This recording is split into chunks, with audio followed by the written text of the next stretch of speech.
Haryana BJP की सहयोगी party Rajasthan BJP को दे रही है सीधी चुनौती। राजस्थान में विधानसभा चुनावों के लिए सियासी बिसात बिछने लगी है और तैयारी भी जारों पर है।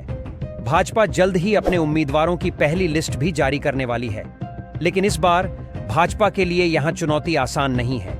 ऐसा इसलिए कि उनकी सहयोगी पार्टी भी यहां अपने उम्मीदवार उतारने की तैयारी में है, यानी कि सीधे सीधे एक भाजपा को सहयोगी से चुनौती मिल रही है। ये सहयोगी है दुष्यंत चौटाला है, जननायक जनता पार्टी के, जिसके साथ भाजपा ने हरियाणा में सरकार बना रखी है और सरकार चल भी रही है। लेकिन जेजेपी यहां अकेले चुनाव लड़ने के मूड में है। सूत्रों का दावा है कि दुष्यंत की सियासी महत्वाकांक्षाएं राजस्थान में भाजपा के लिए परेशानी का सबब बन सकती हैं। मीडिया रिपोर्टर्स की माने तो जेजेपी राजस्थान में 30 से 35 विधानसभा सीटों पर चुनाव लड़ने की तैयारी में है।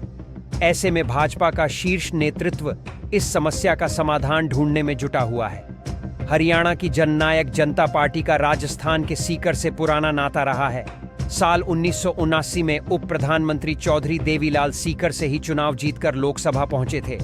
उसके बाद अजय सिंह चौटाला सीकर जिले की दातारामगढ़ सीट से 1990 में चुनाव जीतकर राजस्थान विधानसभा में पहुंचे थे। अब जेजेपी को सीकर जिला सबसे मजबूत लग रहा है। वजह है कि यहां से चौटाला परिवार के सदस्य लोकसभा और विधानसभा में प्रतिनिधित्व कर चुके हैं। राजस्थान में विधानसभा चुनाव जैसे जैसे नजदीक आ रहे हैं, तमाम राजनीतिक दल अपनी सक्रियता बढ़ा रहे हैं। लेकिन गौर करने वाली बात है कि जाटलैंड के रूप में पहचान रखने वाली शेखावाटी में बीते कुछ दिनों से जननायक जनता पार्टी प्रभावी ढंग से सक्रिय है। सियासी जानकारों का मानना है कि चौटाला परिवार का सीकर से एक जुड़ाव रहा है। पूर्व उप प्रधानमंत्री स्वर्गीय चौधरी देवीलाल सीकर से सांसद रह चुके हैं, तो वहीं चौटाला परिवार से ही अजय सिंह चौटाला जनता दल से 1990 में सीकर के दातारामगढ़ विधानसभा क्षेत्र से विधायक भी रह चुके हैं। ऐसे में चौटाला परिवार का लोकसभा और विधानसभा दोनों से जुड़ाव रहा है और यहाँ के लोगों का राजनीतिक रूप से भी उनसे जुड़ाव रहा है। फिलहाल समीकरण की अगर बात करें तो सीकर के फतेहपुर और दातारामगढ़ विधानसभा में जननायक जनता पार्टी प्रभावी ढंग से कार्य करने में जुटी है। बीजेपी के लिए फतेहपुर आसान सीट नहीं है। ऐसे में जेजेपी से जुड़कर यहां से विधायक रह चुके नंदकिशोर महरिया टिकट की उम्मीद लगाए बैठे हैं और ऐसी उम्मीद जताई जा रही है कि बीजेपी इस सीट को गठबंधन में जेजेपी को दे दे। वहीं दूसरी सीट दातारामगढ़ की बात करें तो यहां वर्तमान में कांग्रेस पार्टी के वीरेंद्र सिंह चौधरी विधायक हैं, लेकिन उनकी पत्नी रीटा चौधरी अब जेजेपी में शामिल हो गई है। उन्हें महिला विंग का प्रदेश अध्यक्ष बनाकर जेजेपी ने बड़ा दांव खेला है। दातारामगढ़ सीट से रीटा चौधरी भी चुनाव लड़ना चाहती हैं। सियासी हलकों में चर्चा है कि यहां से भी बीजेपी के लिए सीट जीतना आसान नहीं है। ऐसे में जेजेपी को समझौते में यह सीट भी मिल सकती है और रीटा सिंह अपने पति के खिलाफ चुनाव मैदान में उतर सकती है।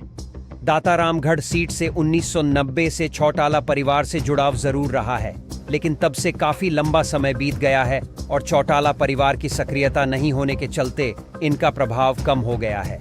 फिलहाल दातारामगढ़ सीट से मार्क्सवादी कम्युनिस्ट पार्टी से अमराराम अपनी ताल ठोक चुके हैं, तो वहीं कांग्रेस से वीरेंद्र सिंह को टिकट मिलने की बात भी सामने आ रही है। वीरेंद्र सिंह के पिता चौधरी नारायण सिंह कांग्रेस के प्रदेश अध्यक्ष भी रह चुके हैं और कांग्रेस के वरिष्ठ नेताओं में इनकी गिनती की जाती है।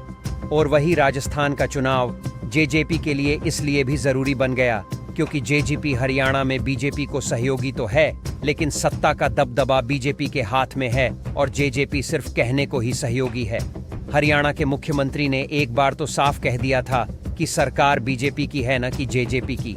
तो ऐसे में जानकर ये बताते हैं कि जेजेपी का मानना है कि अगर वो राजस्थान में अपने कुछ विधायक के आए तो बीजेपी को सत्ता में आने के लिए दुष्यंत चौटाला के आगे नतमस्तक होना पड़ेगा और फिर दुष्यंत चौटाला हरियाणा में अपनी खोई हुई ताकत को एक दबदबे के साथ हासिल करने का प्रयास करेंगे और 25 सितंबर को जेजेपी ने सीकर में एक बड़ी रैली करके अपने इरादे स्पष्ट कर दिए हैं।